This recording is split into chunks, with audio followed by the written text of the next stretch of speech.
So right now, Bryson and I are hiking to the Smuggler Gold Mine in Montana, and there's supposed to be a lot left. We're already making our way to it. I see some ruins all around us. So let's go have a look around. This is one of the coolest things I've seen at a mining camp, is like these giant towers side by side, signifying the entrance in. And you could see they had lights on top at one time. But this was it. There's buildings scattered all over the place. We got a few here, some behind, and then further in the woods there. But what we're actually gonna do is begin on the left, because as we were hiking in, I noticed a couple buildings. So let's go check those out. In the late 1800s, during Montana's gold rush era, prospectors pushed in the mountains searching for new deposits. The Smuggler Mine was established during this period, with development beginning in the 1890s as part of the Sheridan Mining District.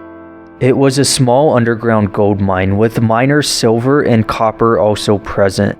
Like many mines of the era, it was claimed on a private lode claim, and miners carved adits and shafts into the mountainside, following narrow ore quartz veins that promised rich returns but often delivered only modest yields. Unlike the large industrial operations elsewhere in Montana, Smuggler Mine remained a relatively small and difficult venture. Work here was seasonal, shaped by harsh winters, steep terrain, and the constant uncertainty of underground mining. By the early 1900s, activity at the mine slowed as ore quality declined and large, more profitable operations drew miners elsewhere. Eventually, the Smuggler Mine was abandoned, leaving behind quiet workings carved into the rock and surface structures that now stand frozen in time. Today, the site stands as a reminder of Montana's mining past, a place built on hope, hard labor, and risk, preserved in the rugged mountain landscape. Join us as we explore what remains of this amazing mine operation, the Smuggler Mine. Just a few ruins, we'll quickly gloss over it. Unfortunately, all fallen down. There's something up here too. The old outhouse. And then looking down, there's two houses. We're gonna check them out. They were kind of outliers because if you see, they're by themselves, and all of the other mining camp was way over there. But it's really amazing scenery here.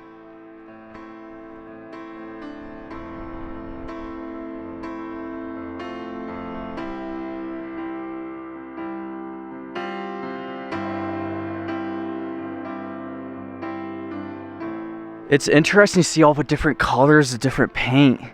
Definitely an interesting house. It's all tore up now. The others today are going to be in a lot better condition. They're all standing. But let's just go through it.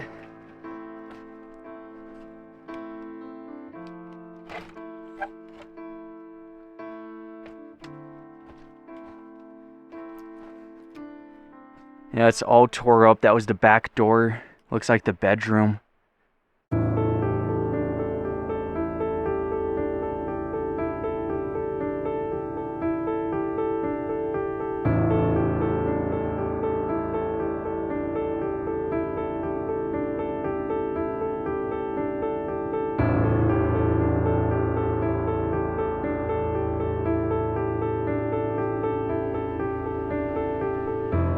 Oh, check this cabin out. They built it right on a huge rock right here.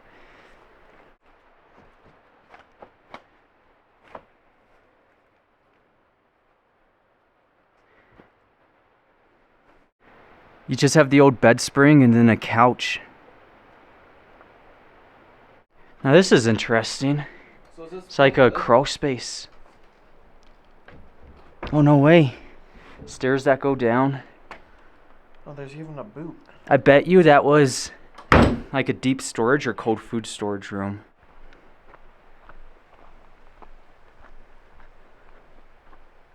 Coming back to the main section, and this is really the more interesting part. There's all these buildings. Let's see these ones real quick. There's like a giant garage door opening. And just a huge piece of equipment inside.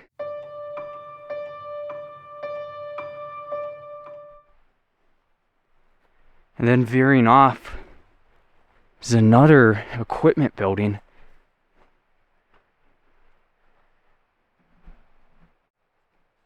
What would have that been? Let me know.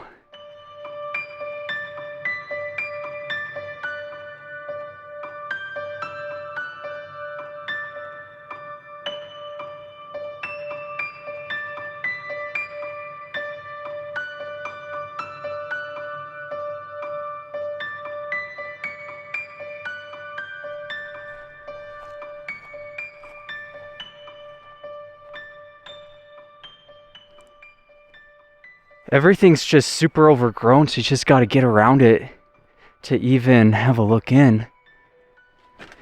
Someone's old house. Oh, no way. That's a cool bed frame.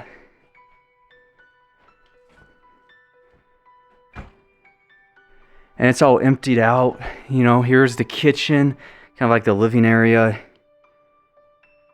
There really isn't a whole lot. And I hate that when there's not a lot left. It's always neat to see the old stuff.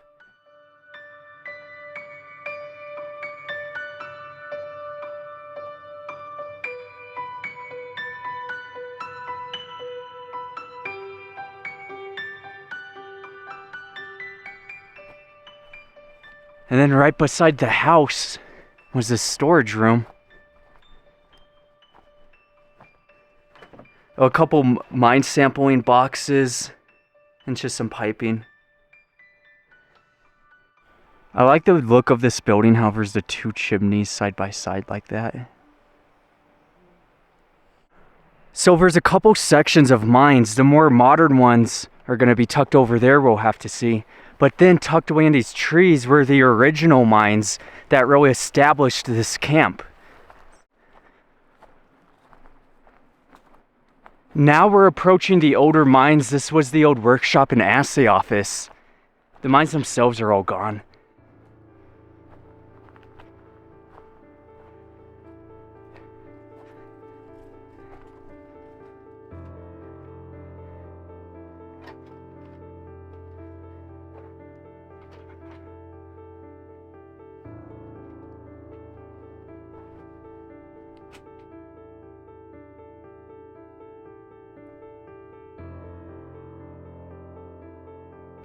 I could imagine the equipment that sat on those. Huge. You see, this was one of the mine portals that's just completely collapsed now. I'm pretty sure that was the main haulage. But we'll get back down, see the rest of this mining camp. I just wanted to see this upper workings real quick. There's really nothing else out here. This is what I love about exploring in Montana, is everything's so overgrown. As you keep exploring, you find more stuff. Tucked behind is another house. And there's this old dynamite storage room too.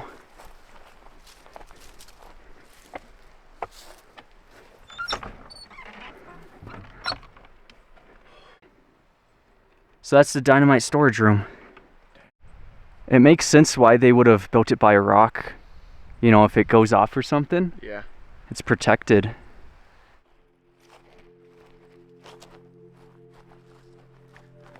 Old bunkhouse, it's all falling down now. There's the old stove.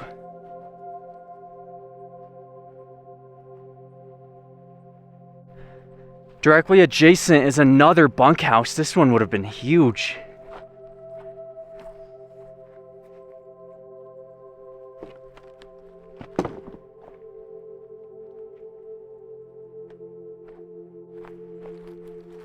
Now here's an awesome looking house. It's gonna be an interesting one to get into. This was the old front door. It's pretty high up now.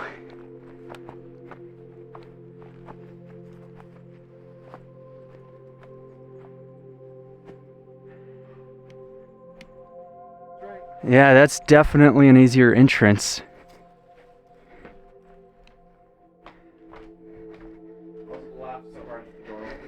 I know.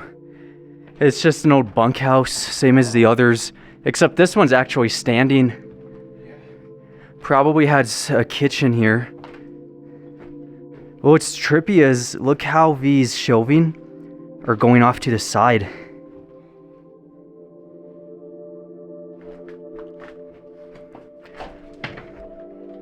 That's it, just goes in a giant circle. With that area is like a storage. Going up to this, it's an old pantry, just a huge one.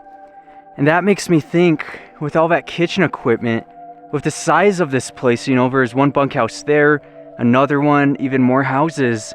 That could have been just a dedicated cookhouse. I don't know. I love these rock walls though.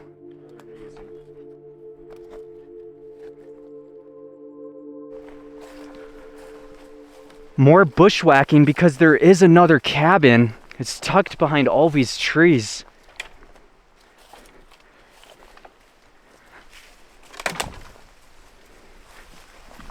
We found it. This is the other cabin we've seen coming down from that small mine. Tons of bushwhacking, but we finally made it. There really isn't anything inside.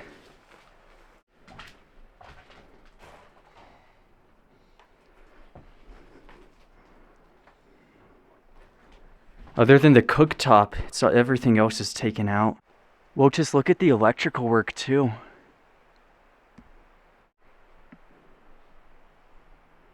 Oh, and it's all up here as well.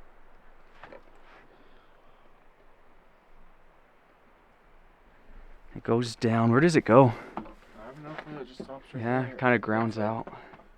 Yeah. And what I like, one of my favorite type of trees is these aspen trees.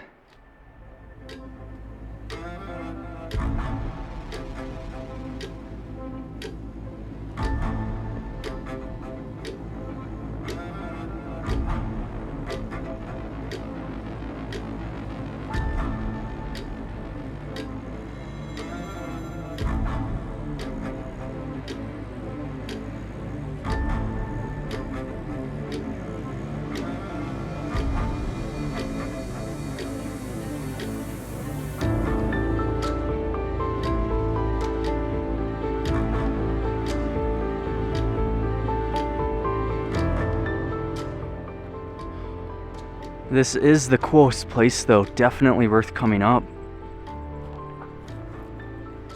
And now what we're doing is we're actually finishing up. There's another house here, and then the mine itself, the main haulage. After that, another cabin. This house has just collapsed into itself. I don't even think this is gonna open at all, but it was 2 levels. Yeah, that's long gone. I want to try to get up there though. Like even this wall's completely fallen. Yeah. Oh, that's the wall, not the roof. Jeez. Yeah, that's the wall that's fallen down. You can see the door, the window. Oh, not even a chance. It's all caved in the middle. Yeah. So whatever ruins or antiques are down there, we might never know. Area. I know, it's sketchy here. I did find a way to look in though. Oh. I don't see anything though. See, now we finished up this whole area. We're gonna go see the mine.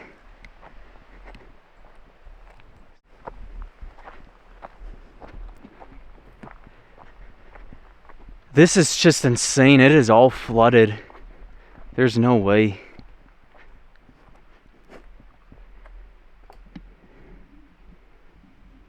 Even if you wanted to explore it, you'd be trudging through all this water.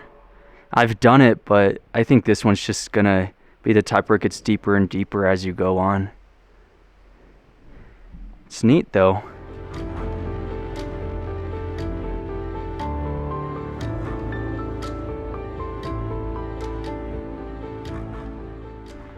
This is our last cabin, and it's all tucked away from everybody else.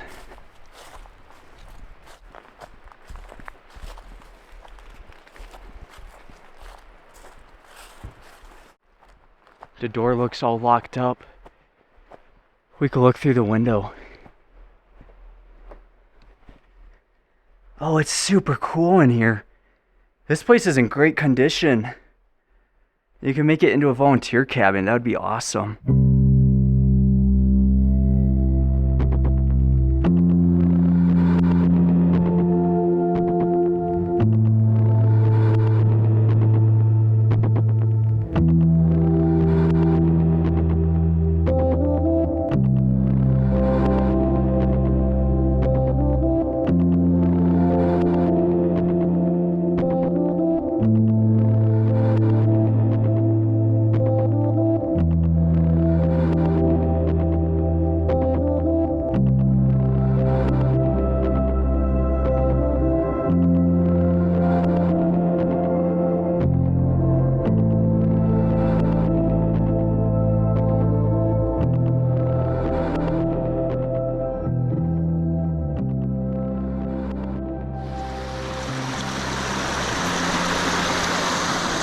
All right, we got camp set up. Check it out.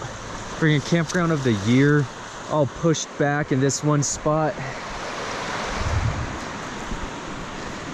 Yeah, see, this is what we do after the mine, which the mine is only about a quarter mile off. And then we just found this campground. Said, screw it, this is the place to camp.